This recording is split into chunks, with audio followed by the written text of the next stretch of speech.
Hello, members of the Medical Association. Welcome to our 23rd online meeting this year. Today, we are honored to have Dr. Hong Shi-wei, Director of the Department of Urology at National Taiwan University Yunnan Branch, to give a presentation on the current state of organ transplantation. Dr. Hong graduated from the Department of Medicine at National Taiwan University and is my classmate. Therefore, I am here on behalf of the chairman to deliver this speech. Hello, members of the Medical Association. Thank you for your hard work this morning at the clinic, your lunch break, and this video conference. First of all, on behalf of Chairman Lai Chun-liang, Chairman, welcome our two guests today. The first is Ms. Wang Shumei, currently the chairperson of the Taiwan International Organ Transplant Care Association. She has over 20 years of experience in clinical medicine and international pharmaceutical companies, which we'll discuss later. Our speaker today is Dr. Hong Shi-wei, Director of Urology. He graduated from the Department of Medicine at National Taiwan University and is currently a full-time assistant professor of urology at the Department of Medicine, College of Medicine, National Taiwan University, as well as the Director of Urology at National Taiwan University Yunnan Branch. We thank him for coming all the way from Yunnan. Now, Chairman Wang, would you please say a few words to us first? Thank you, everyone. We are very grateful for this opportunity to discuss this topic. We have been paying attention to this issue for a very long time. Since 2000, many Taiwanese patients have gone abroad for organ transplants. We have seen that the waiting time for patients is very short. Before 2007, the number of Taiwanese patients receiving organ transplants abroad was even greater than the number receiving them domestically. Many people are not clear about where these organs come from. After more than 20 years of continuous information, people are becoming increasingly aware of the problems encountered in overseas organ transplant. Of course, many doctors are too busy to learn about this issue, but there are now internationally recognized laws and numerous laws to sanction and punish such illegal organ transplants. Therefore, I want to say that this opportunity to help everyone understand this issue is one that requires our collective attention. Today, I would like to invite Dr. Hong to explain. Thank you. Thank you, Dr. Yang, Dr. Huang, and all the member physicians. Today, we will mainly discuss humanitarian care and the ethics and regulations of overseas transplantation. In recent years, you have seen many controversial issues regarding overseas transplantation, mainly related to the CCP's involvement in forced organ harvesting, organs from prisoners of conscience, and so on.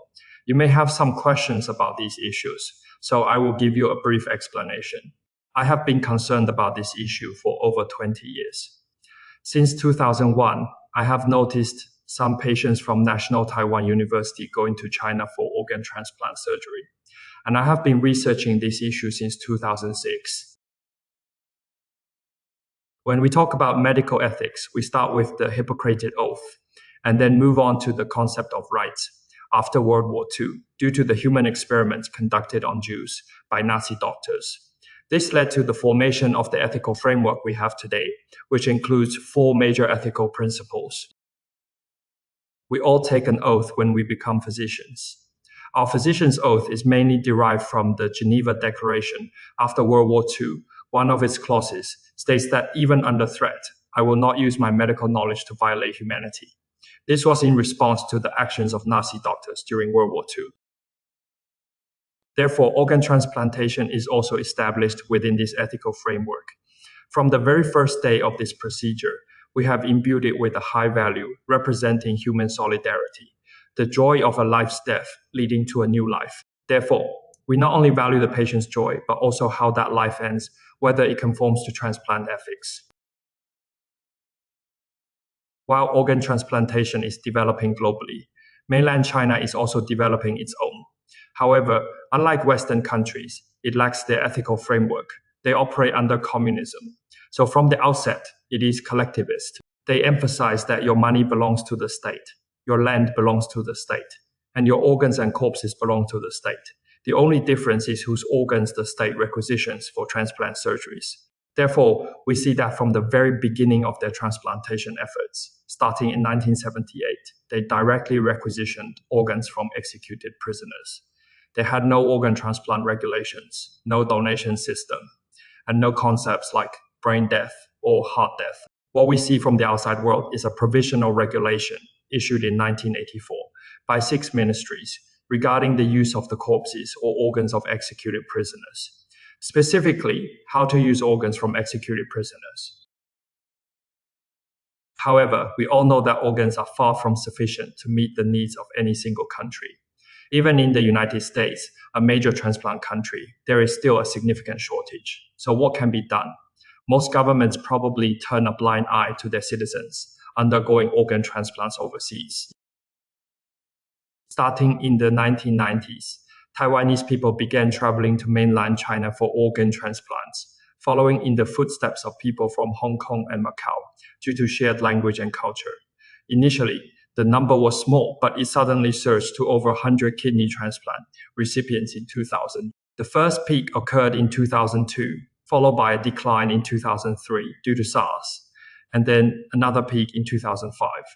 Liver transplants, very rare in the 1990s, began to increase rapidly from 2000 onwards. In 2005 alone, approximately 500 Taiwanese patients traveled to China for liver and kidney transplants. Let me tell you two stories to illustrate why people flock to China for transplant surgeries. This is about a 35-year-old male patient who decided to have a kidney transplant in China in September 2003 because he was young and needed to work, and dialysis was very difficult at that time. Through arrangements made by doctors in Taiwan, his information was sent to the First People's Hospital, affiliated with Shanghai Jiao Tong University in China. They said they have found a high-quality kidney with a matching HLA-3 blood type, and he could have the surgery in China. When he and his wife arrived in China, they were told that evening that they would wait for the kidney transplant surgery the next day. When the kidney arrived the next day, a blood sample was taken for the final cross-match. This case was unusual. His cross-match was positive, so he couldn't receive the organ for transplantation.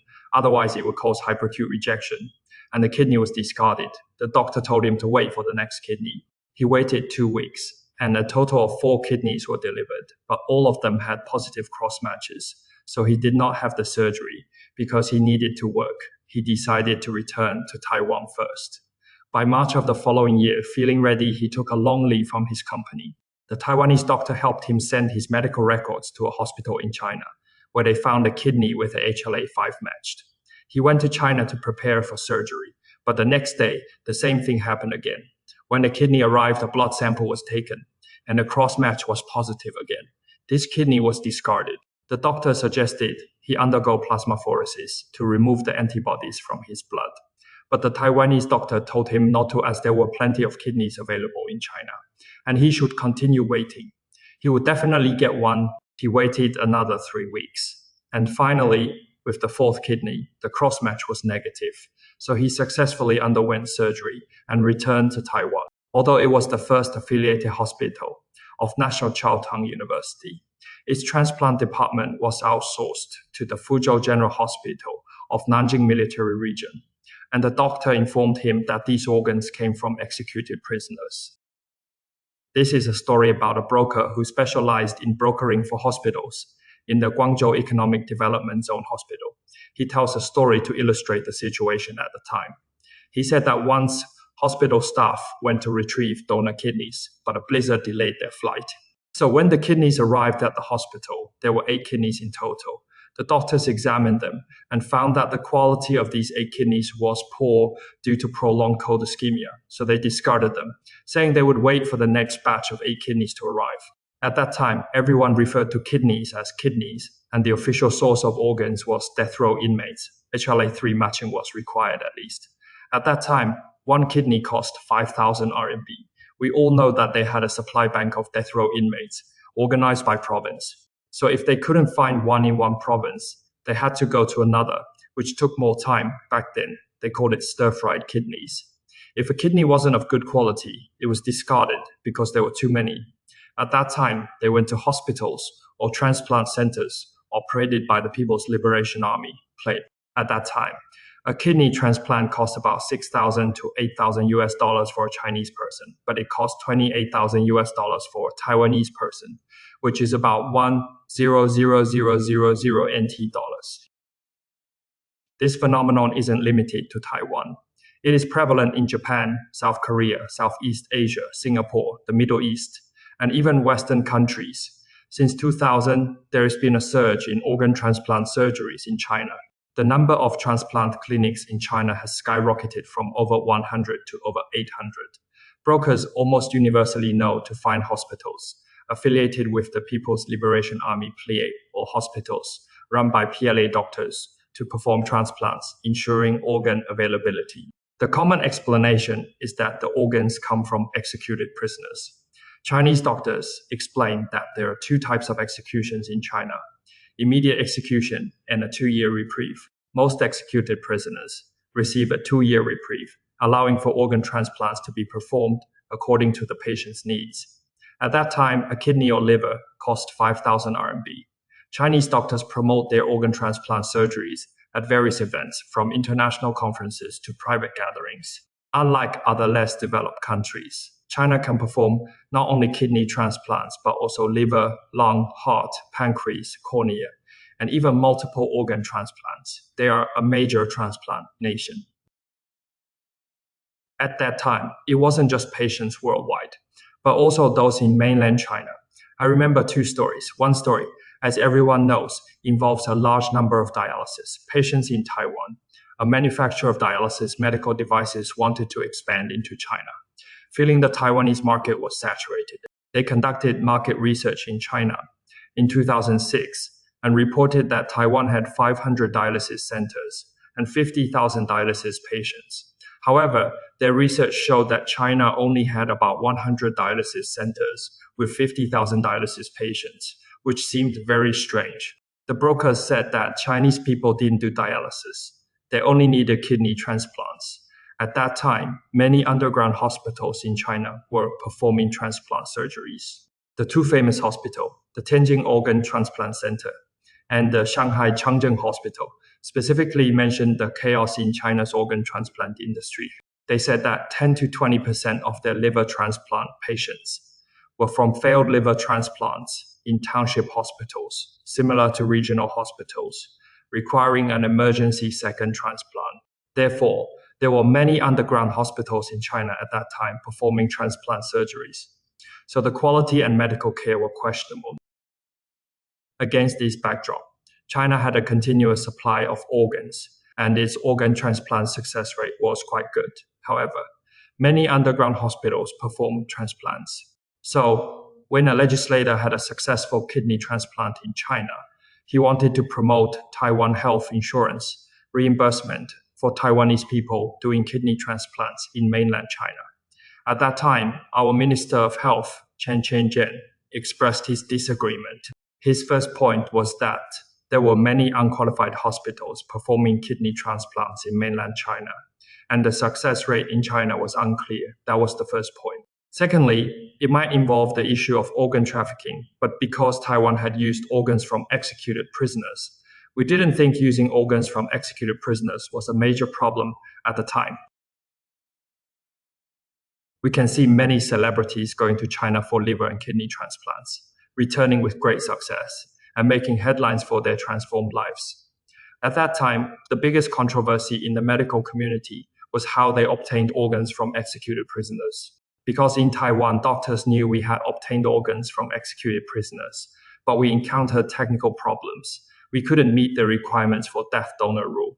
So Taiwanese doctors often ask Chinese doctors how they obtained organs. We all know their methods are cruel, but we haven't witnessed how cruel they are firsthand. There was a doctor named Wang Guoqi who, at a hearing in the United States in July 2001, recounted his story of skinning death row inmates. He gave an example. Once, when he was at the execution ground to collect skin, he injected the prisoner with 10 milliliters of heparin. The prisoner asked why he was being injected, and the police explained that it was a tranquilizer intended to calm him during the execution. The prisoner repeatedly thanked the government. A shot rang out, and the prisoner collapsed, writhing in pain. The doctor consulted the execution ground commander, who said that was enough. The prisoner was dead. They loaded the prisoner into an ambulance, and a urologist quickly removed his kidneys. Because the prisoner still had a pulse and was breathing, they asked if a second shot was needed. The court personnel said no, the kidneys were gone, and there was no need to waste bullets. Dr. Wang then collected the skin and corneas. Finally, the body was cremated. He recounted that he had skinned over 100 death row inmates. Later, he fled to the United States and told his story.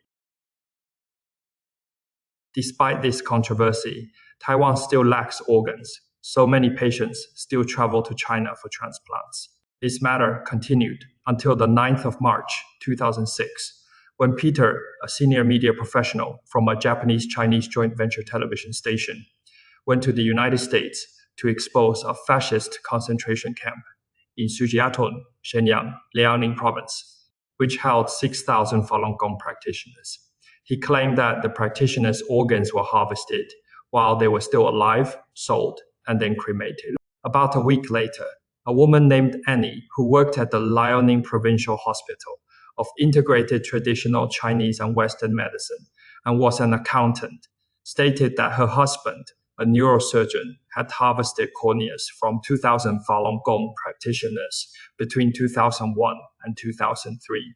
Other doctors harvested livers and kidneys, and the bodies were then cremated during this harvesting process. Her husband experienced increasing pain, so they decided to flee China. During their escape, they also survived assassination attempts. After this matter was revealed, everyone was suddenly shocked. It also brought the source of organs for transplantation in China to the forefront for the first time. We gradually learned about the true nature of organ transplantation in China. The Criminal Procedure Law of the People's Republic of China specifically mentions that the death penalty includes immediate execution and a 2-year reprieve. Immediate execution means being shot within a week. This is very swift. A 2-year reprieve means that if no crime is committed during 2 years in prison, the sentence is commuted to life imprisonment. In particular, the court also mentioned that in 2001, they decided to change the method of execution to lethal injection, allowing death row inmates to apply for a lethal injection instead of shooting. Therefore, many death row inmates applied for lethal injection because they hoped that any residual toxins in their bodies would prevent organ transplantation or donation. As a result, since 2001-2002, the number of organs from death row inmates in China has become very low. Therefore, we can see that many celebrities who were sentenced to death with a 2-year reprieve for corruption often had their sentences commuted to life imprisonment. This is exemplified by Bo Xilai's Jiyu Kailai sentenced to death with a 2-year reprieve. Therefore, Amnesty International's annual statistics show a discrepancy between death sentences and executions in China, primarily because part of death sentences are suspended for 2 years. After this incident, the true nature of organ transplantation in China was gradually revealed, and we learned why the organs were from People's Liberation Army PLA from the very beginning. China's organ transplantation system was managed by the PLA, and its core administrative body was the military. They had their own theoretical framework derived from communism. They followed the regulations of the Central Military Commission of the Communist Party of China 1962 regarding the handling of the bodies of reactionary elements. At that time, the biggest reactionary elements were the Kuomintang KMT members.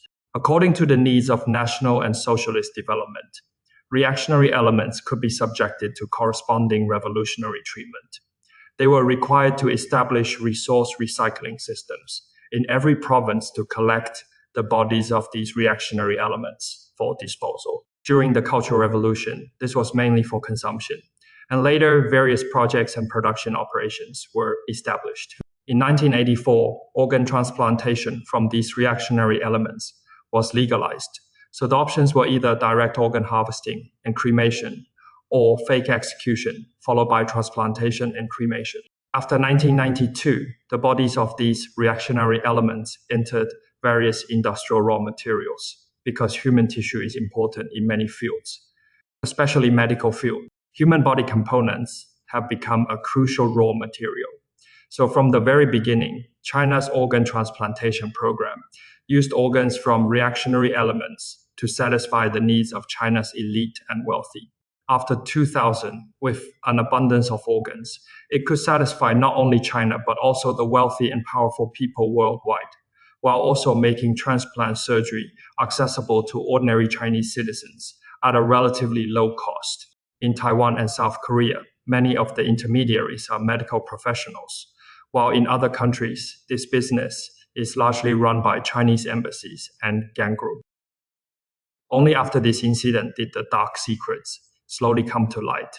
We all say that organ procurement and organ transplantation are two separate systems. In China, they also have two separate systems with different meanings. Their organ harvesting is one system, including arrests, imprisonment, and the People's Liberation Army play doctors harvesting organs. That is one system. The other system is organ transplantation, including intermediaries, patients, and then transplant surgeries performed in people's hospitals, run by the PLA or military hospitals. This is the system that everyone knows about. After this incident, two Canadians, David Matas and David Kilgowan, a Canadian human rights lawyer, the other the Canadian director of the Asia Pacific Division, both with legal backgrounds, conducted an independent investigation. In their 2006 report, they specifically listed 52 pieces of circumstantial evidence. They believed that, based on official CCP data, there were 41,500 cases of organs with unknown sources. From their evidence, they discovered that the CCP's Political and Legal Affairs Commission system was harvesting organs from Falun Gong practitioners on a large scale. This report was initially intended for Western countries to see. Of course, under international scrutiny, and after the release of the investigation report, the CCP also made some responses. Mainly, in 2006, they made 4 points. First, they publicly admitted that all their organs came from executed prisoners. Second, they acknowledged that a large number of underground hospitals in China performed transplant surgeries, so they implemented entry requirements, reducing the number of transplant hospitals from over 600 to 800 to 157 after 2007, allowing only top-tier hospitals to perform transplant surgeries. Third, the immediate execution of the death penalty was transferred to the Supreme Court. Regarding the number of organ transplants and executed prisoners, they stated that they could not provide statistics because they did not have such statistical reports.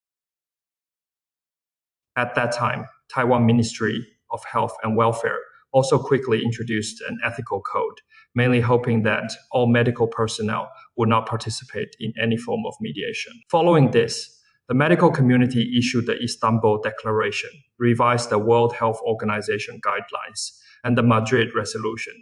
Starting in 2007, there was also a surge in calls to boycott CCP transplant research papers, etc. In the past, there have been many controversies surrounding overseas organ transplantation. The Istanbul Declaration primarily aims to eliminate these controversies by comprehensively banning the commercialization of organ transplantation and organ transplant tourism. Most importantly, it seeks to extend the jurisdiction of each country to the overseas activities of its citizens. The Madrid Resolution primarily aims to establish a framework whereby each country must solve its own organ shortage problem, avoiding beggar thy neighbor policies. In Taiwan, we can see that since 2007, the number of overseas organ transplants has indeed decreased from a peak of approximately 500 to 150 people per year going to China for liver and kidney transplants. Of course, besides this ethical framework and international attention, I think there are three main changes. First, of course, is the transplant hospitals, because in China, only top-tier hospitals can perform transplant surgeries for foreign patients. Many intermediary hospitals have been reshuffled. Second, the cost of organs has increased significantly. In the early days, a kidney cost 5,000 RMB, but after 2007, it rose sharply to 100,000 to 200,000 RMB. For Taiwanese people, a kidney transplant used to cost NT $1 million, and a liver transplant NT $2 million. After 2007, the cost rose to NT $2 million, and now it is over NT $3.5 million for a kidney transplant. The same applies to liver transplants. Just 1 year later, in 2007, the price jumped to NT $4 million, and now it is probably NT $7 or $8 million. The third point concerns organ harvesting. We've gradually discovered that the practice has spread from Falun Gong practitioners to other ethnic groups, including Uyghurs, underground Christians, and many international religious groups, all reporting on forced organ harvesting. The second source is the collusion between many criminal organizations and underground groups in mainland China. Whether through deception or enticement, more and more young people are being sold into organ trafficking. The third point is the extensive reporting by Chinese media of beggars and homeless people being suddenly murdered, their organs harvested, and their bodies dumped. In the Western countries, the Convention Against Trafficking in Human Organs, introduced by the European Council in 2014, primarily aims to encourage all EU member states to use criminal penalties to punish the harvesting of organs from living people or the brokerage of organs. A major change occurred during this period, 2012 to 2015 in China, starting with the investigations of Wang Lijun, Bo Xilai, and Zhou Yongkang, which seemed to signal a shift in China's approach. Huang Jiafu publicly stated this in interviews with CCTV and Phoenix Television in 2015. He described organ transplantation in China with three phrases. Many things shouldn't be explained too clearly. Some things you'll understand if you think about them. The third phrase is, you know what I mean. Before 2012, he addressed questions about organ sourcing, transplant volume, and organ harvesting from executed prisoners, emphasizing that everything in China is ethical.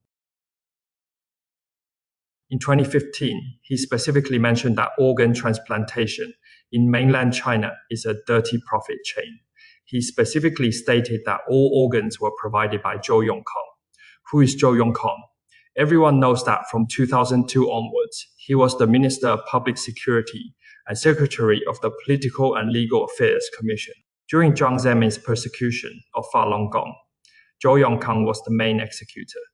Therefore, he also said that all organs were provided by Zhou Yongkang. Regarding the number of transplants, he told you that many things shouldn't be explained too clearly. This country is a dirty profit chain, full of secrets. When a CCTV reporter asked him how organs were harvested, Huang Jiafu specifically mentioned that he was part of the recipient group and not involved in the donor group. He said he only witnessed it once, and after that, he was traumatized.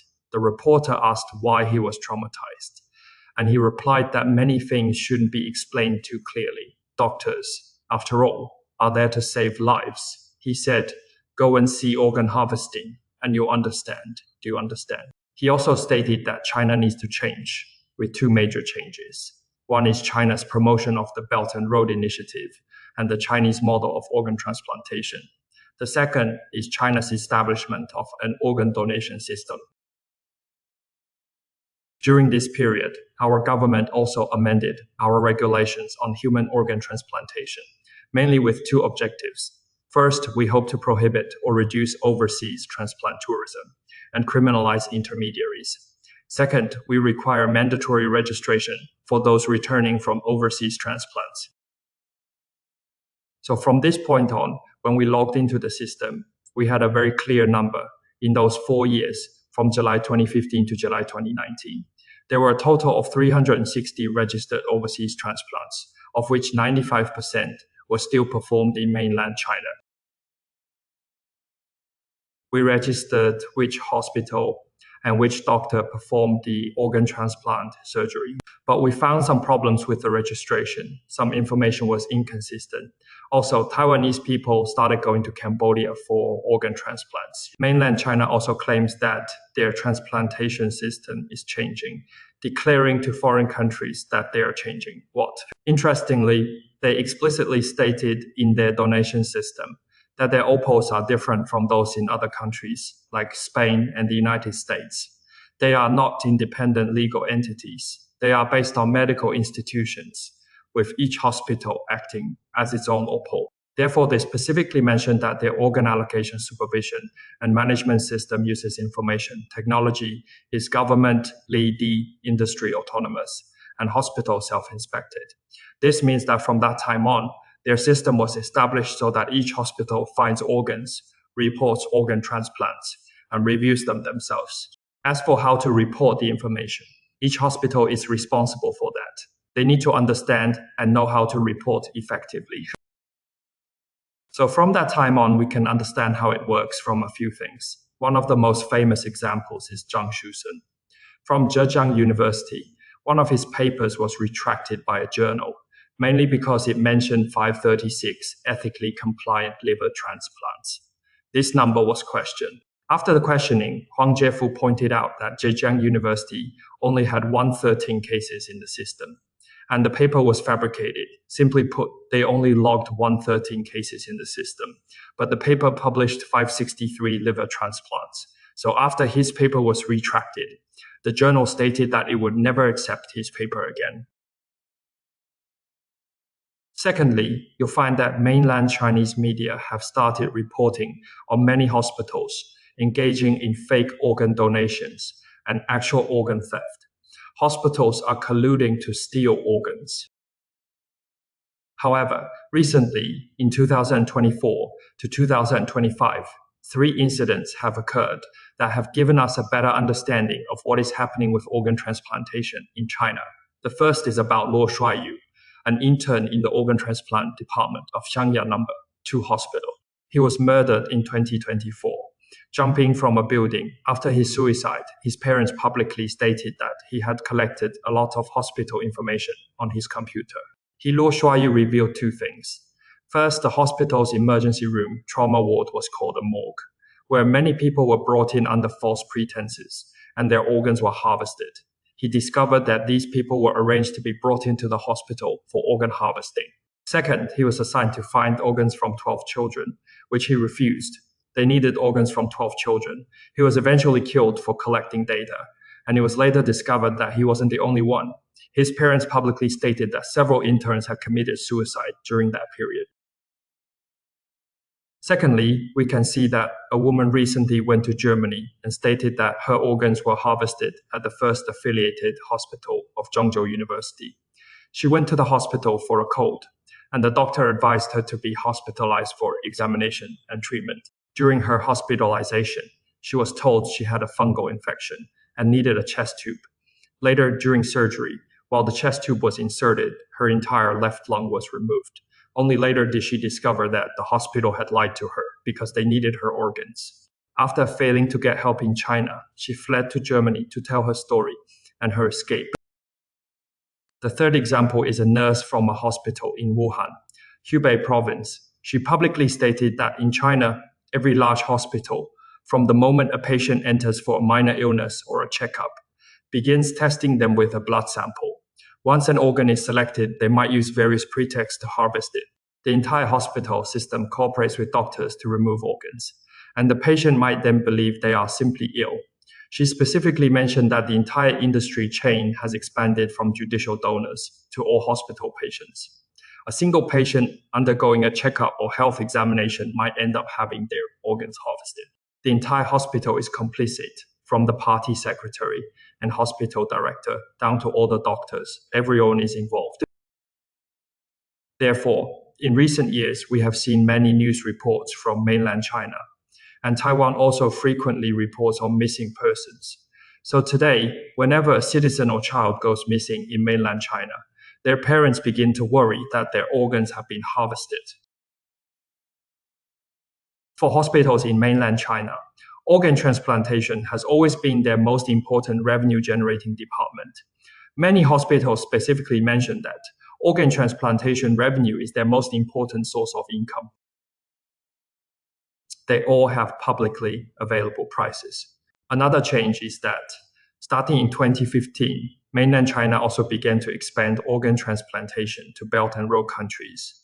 2020 marked the 6th China Belt and Road Organ Transplantation Development Conference, extending organ transplantation services to countries like Myanmar and Cambodia. Consequently, we began to see outbreaks of forced organ harvesting in neighboring countries. This includes Indonesia, the Philippines, Vietnam, and many other countries where organs are sold to China and Cambodia for harvesting. In 2020, in Western countries, Sir Geoffrey Nice QC published an investigative report. He was the prosecutor at the International Criminal Court, prosecuting the dictator of Yugoslavia. He has spent a year and a half conducting this investigation from 2018 to 2020. The 160-page investigative report primarily targets the CCP's organ harvesting practices.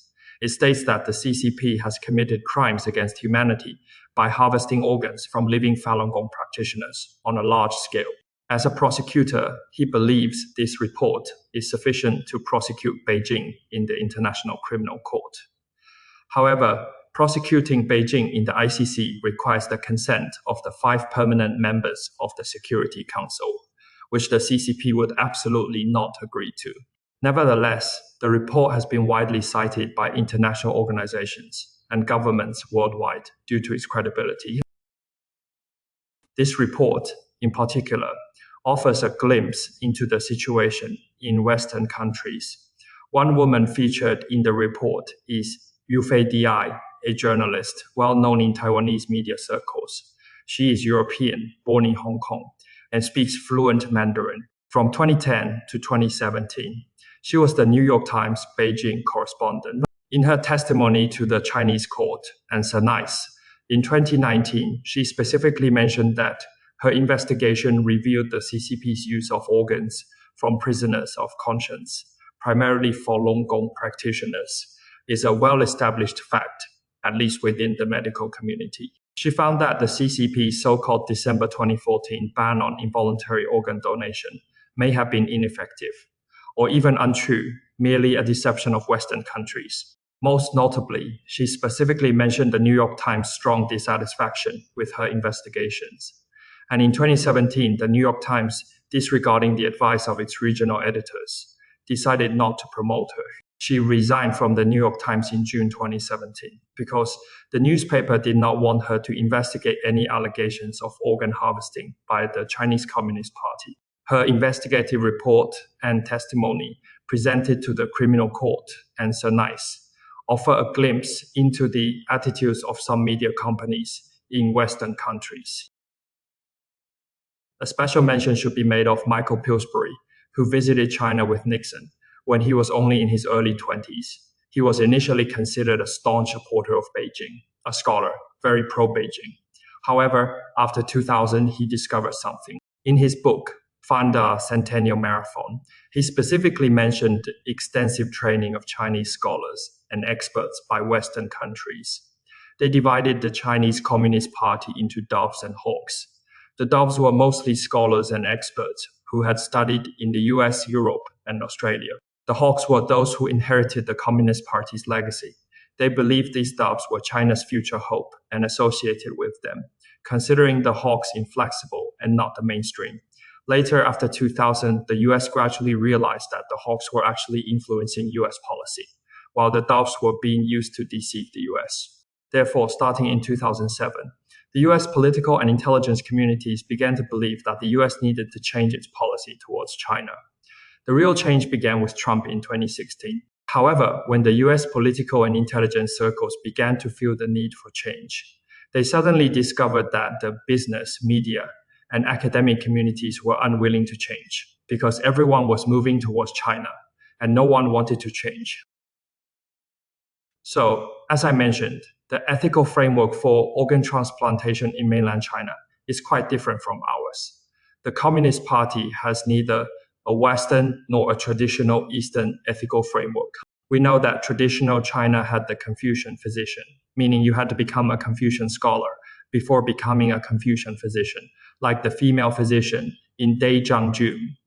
In Western countries, many doctors were missionaries or monks. The Mao Zedong era provided the best explanation of Chinese ethics.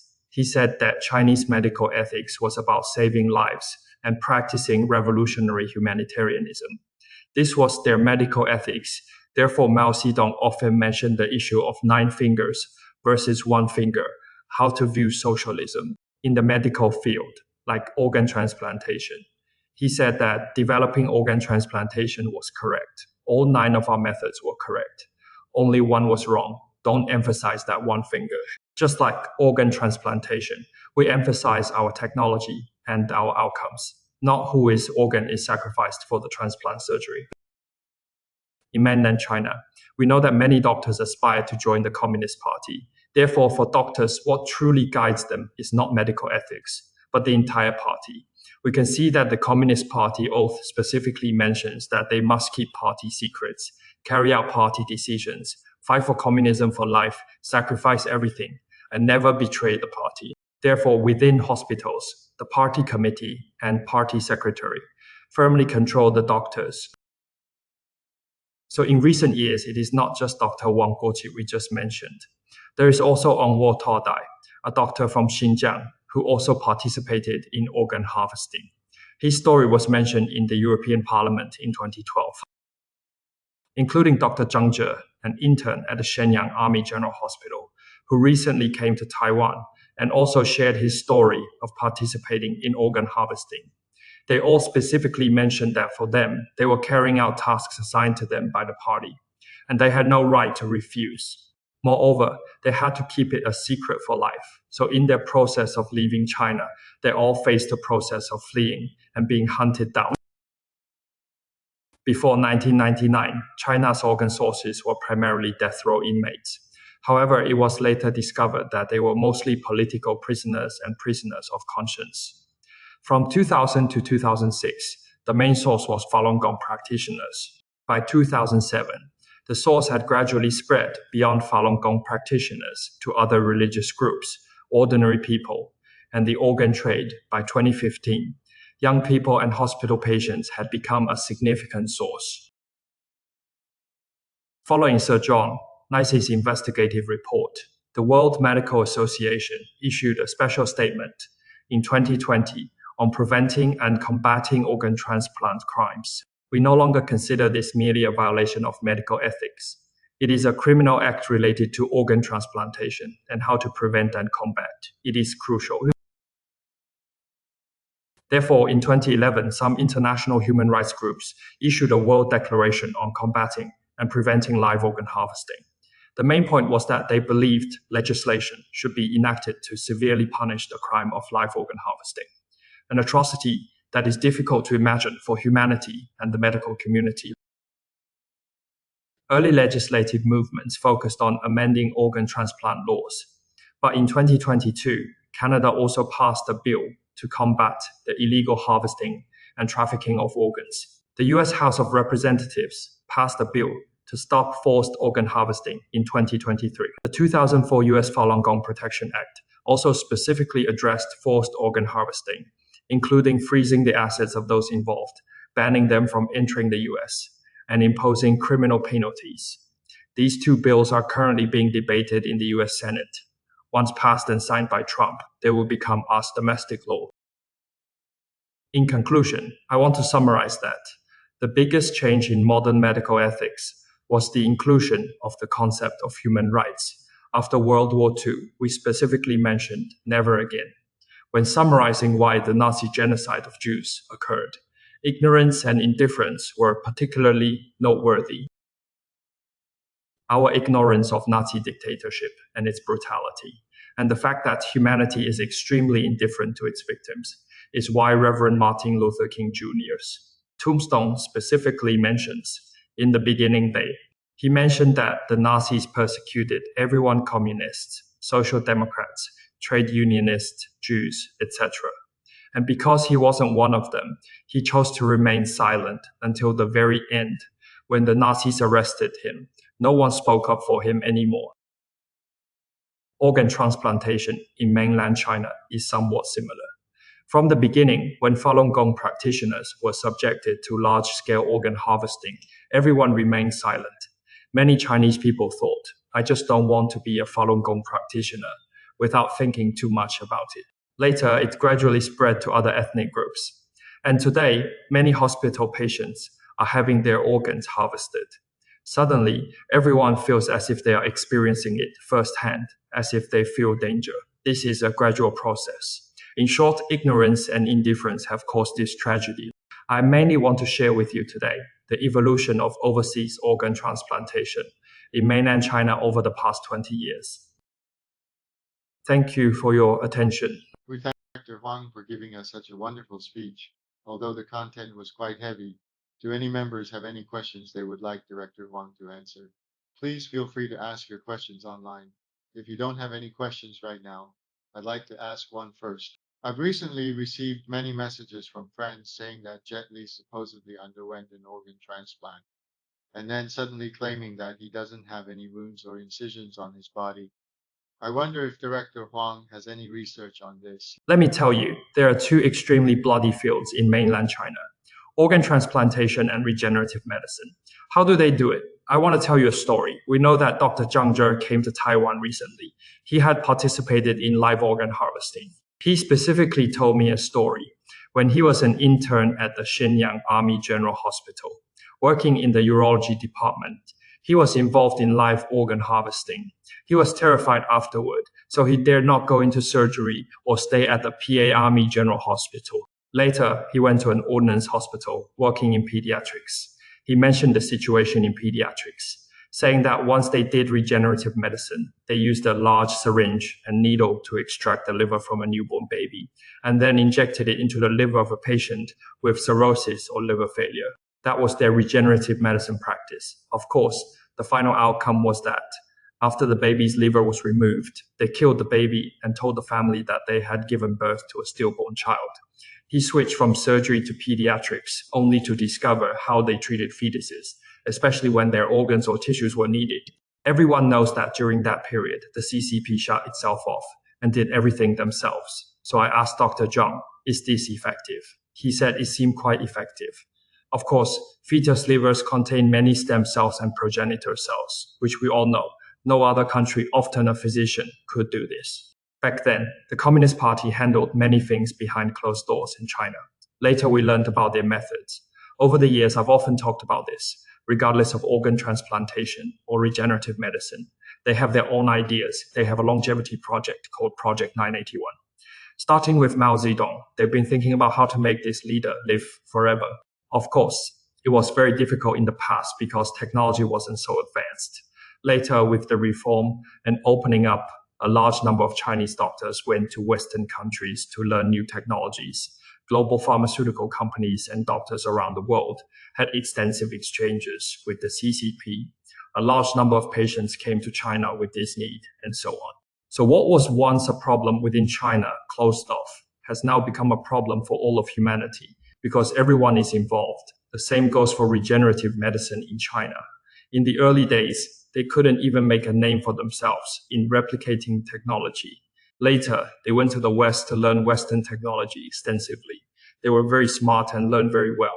Finally, they brought it back to China, and the whole development was very rapid. So, as mentioned earlier, Jet Li's case is more like a result of regenerative medicine. As for how they do it and what a final product looks like, frankly, we haven't done that. Therefore, we don't know what drugs he received or how it was done. It involves a great deal of their development, which is why Xi Jinping said he could live to 150. I think our thinking about regenerative medicine is different from the CCP's. Our thinking is that the need arises because patients are sick, and we hope to use regenerative medicine technology to help them rebuild tissues and alleviate their suffering. For the CCP, their thinking is about how to make the rich, powerful, and resourceful young again and live longer. Where these tissues and organs come from and where these raw materials come from is not their focus. This leads to Mao Zedong saying, it is like having 9 fingers. Today, the CCP is proud that its organ transplants and regenerative medicine are actually superior to those of the United States and Western countries.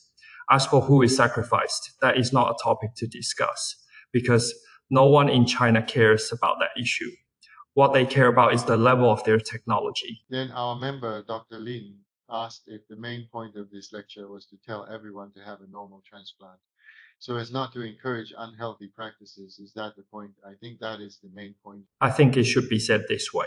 I think for the people of Taiwan, there are 2 points. Of course, for us, we can only say that we are doing normal things because Taiwan does not lack normal transplants. But mainland China is a different matter. Secondly, in fact, we also hope to let more people know about this matter because we specifically mentioned that the tragedy of Nazism after World War II was due to ignorance and indifference. In fact, I feel that in the past, Chinese people were very indifferent to the organ harvesting of Falun Gong practitioners. They all thought that they should not become Falun Gong practitioners. Later, it gradually spread to other ethnic groups, and today many hospital patients are in danger. Look at China now. These things are frequently discussed on their own Weibo, Xiaohongshu, and social media groups. Chinese people are starting to feel a sense of crisis. Even the nurse we just saw spoke out, saying that when these things happen, you'll gradually tell the people around you to be careful. After a few years, as the news spreads, people are afraid to talk about it openly, but they all know in private.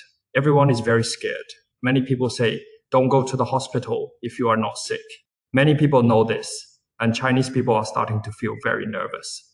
I think many people in Taiwan used to be very indifferent to the organ harvesting in mainland China, and many legislators were also very indifferent. It wasn't until recent years when many legislators discovered that they were being asked by voters to save their children who were being tricked into going to Cambodia and Myanmar. And then organ harvesting began to spread from Cambodia and Myanmar, that they started to get nervous. They wondered how it could spread to Southeast Asia and neighboring countries. So from the beginning, Pastor Martin told us that when evil is not stopped, everyone will suffer in the end. Therefore, I hope more people know these facts. Only when everyone knows can we curb the development of these things. For Taiwan, there are two aspects. One is that Taiwan will definitely have a normal transplant because we are very clear about the ethical regulations and everyone will abide by these norms. The second aspect is that we hope more people will know about the CCP's atrocities. Another member, Dr. Shi, asked how to convince his friend that the issue of state-owned organs is real and not AI generated. I think this matter should be put this way. In fact, I gradually realized that many of the reports in Taiwanese media about internal affairs in Taiwan are false.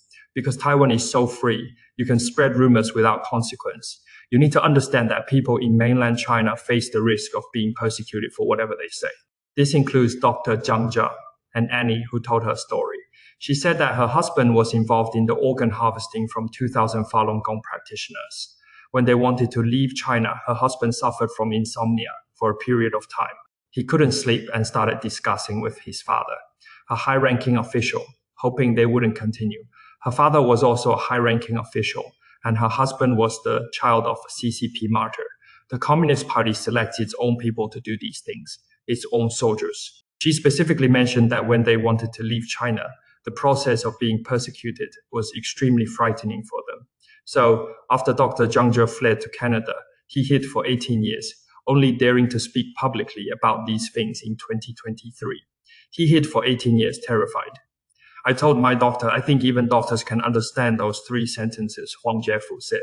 His first sentence was, many things shouldn't be explained too clearly. Some things you'll understand if you think about them.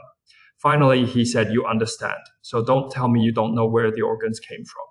They were all given by Zhou Yongkang. Zhou Yongkang was the one who persecuted Falun Gong. Don't tell me you don't know the organs were harvested while the people were alive. Everyone knows that. Otherwise, how could they harvest organs? So, to put it simply, it might seem hard to imagine, but if you look at the history of the Communist Party's rule over China, whether it is the Cultural Revolution, the 3 anti and 5 anti campaigns, or the anti-rightist campaign, and how they've harmed the people along the way, I think you'll understand their entire thought process hasn't changed. It was just that it was more semi-public before, but later, because of increased international exchange and the need for international technology, they had to do these things covertly. Yet, many Chinese people still speak out, risking their lives to do so. There are still many clues, and we can still find out in many places that these things happen. One of our members, Dr. Liao, asked whether there was any research and development technology abroad regarding implantable artificial kidneys. In fact, there has been continuous progress in this area. We all know that there are never enough kidneys, so there are 2 main points. First, of course, we hope to find ways to prevent kidney failure in our population. This is our greatest wish. Therefore, everyone must protect and take good care of their health. Second, artificial kidneys are under development. Many 3D technology advancements are being implemented, including animal and genetically modified kidneys, etc. However, these are not yet mature. Currently, the only options are dialysis and kidney transplantation. As for the liver, regenerative medicine is also developing with technologies like stem cells and cell culture, aiming to improve liver function. As Dr. Zhang Zhe mentioned earlier, their initial approaches were not very effective, so liver transplantation is still necessary. Of course, technology is also advancing, and preventative medicine is also very important. Our last question was from Dr. Jiang, who asked whether Taiwan could follow other countries' lead and restrict the national health insurance coverage for a type of medication used for post-organ transplant care. In fact, we've been discussing this issue for a very long time. Starting in 2006, when this issue first surfaced in 2006, the first person with a strong sense of justice was President Lai. He repeatedly raised this issue in the Legislative Yuan, discussing how we should restrict our citizens from receiving transplants from countries with unclear organ sources. Of course, at that time, the goal was to prohibit transplants from countries with unclear organ sources, etc. But how could we restrict this? After a long discussion, the Ministry of Health and Welfare eventually agreed to require mandatory registration. You must register in the system upon returning to Taiwan to receive anti-rejection medication. They didn't dare directly restrict national health insurance, NICE payments, because they were worried about backlash. After all, there is another voice in Taiwan that denies any illegal activities by the CCP. So regarding NI, this has been under discussion for a long time. Some countries prohibit it. There are many countries that prohibit it. Because Taiwan's NI was initially mandatory, they kept saying that Taiwan's NI was mandatory, so they couldn't restrict it. This is still under discussion. Dear members, do you have any other questions? Movie introduction. Sure. In fact, we still hope to get more people, especially more doctors, to pay attention to this issue, because this is something I often mention. It is a very important issue for the medical community. The beginning of the 21st century started with organ harvesting. This started in 2000, at the beginning of this century, and it is on a very large scale. It is not just about harvesting organs from Falun Gong practitioners. It will eventually spread to other groups. As I just mentioned, this includes regenerative medicine and many other fields. In fact, you'll gradually learn about many things involved. For the public, the biggest feeling recently has been that after COVID-19, people felt that the CCP was hiding information, that its information was not transparent, and that people couldn't even figure out where the virus came from. The harm to humanity is enormous, and that is when people started to feel it. I think the people of Taiwan could feel it during SARS, but Westerners didn't. Only people in Taiwan, Hong Kong, and Singapore. And we Chinese felt the horror of the CCP's cover-up. Western countries started to feel it slowly with COVID-19. But as Michael Pillsbury said, in fact, businesses, academia, and media all over the world have invested in China. So we hope to let more people know this information. In fact, these things are not against China, but against the Communist Party. Ultimately, we still have to rely on the awakening of the Chinese people themselves. The more awakened the Chinese people are, the more important it is to know what kind of regime the CCP is. We thank Director Huang for giving us such a wonderful speech. It was the first time I had ever heard of the CCP's many evil deeds. We are very fortunate to be born in Taiwan, and I hope everyone can pay more attention to this matter. One more thing I'd like to mention is that I think older people probably remember a movie called Cold Wave, which was made by the Kuomintang and specifically mentioned the evil of the CCP. In fact, I remember there was a story behind it. The background of Cold Wave was that Chiang Kai-shek had passed away, and people from other provinces started wanting to return to China. General Wang Xiang felt that this wouldn't do. How could they forget the brutality of the Communist Party so quickly? So he made a movie called Cold Waves to awaken the memories of people from other provinces. I remember after that film was finished, the director showed it to an anti-communist activist and said, "Look how well I did. We made it very successfully." The people of Taiwan, and even those in Southeast Asian countries, have remembered how terrible the Communist Party is. After watching it, this anti-communist activist told the director, "You can tell you are just making a movie." The director asked, "How do you know?" He said, "There is a scene where a person wears a sign that says, 'I am a demon and monster,' and is being criticized during the Cultural Revolution. He is criticized for 8 or 9 hours a day. You know, the Communist Party signs are made of stone, not a rope, but a steel wire. It is worn on his head every day, digging 3 centimeters into his skin, bleeding for 9 hours a day," he said. "You don't know. The Communist Party persecutes people to the point of death, making you wish you were dead." In fact, the Communist Party is extremely brutal to the Chinese people. If you've lived through that era, you'll know that. It is just that in the last 20 or 30 years, because the whole world has entered China and interacted with the Communist Party, more problems have arisen. and many things that were unimaginable before have happened one by one. Thank you, Director Huang, for your introduction. Today's topic is quite serious. Please remember to fill out this questionnaire online later. It is a post-class quiz and will also allow you to earn valuable ethics credits. Thank you, Director Huang, for such a wonderful presentation. That concludes today's meeting. Thank you, everyone.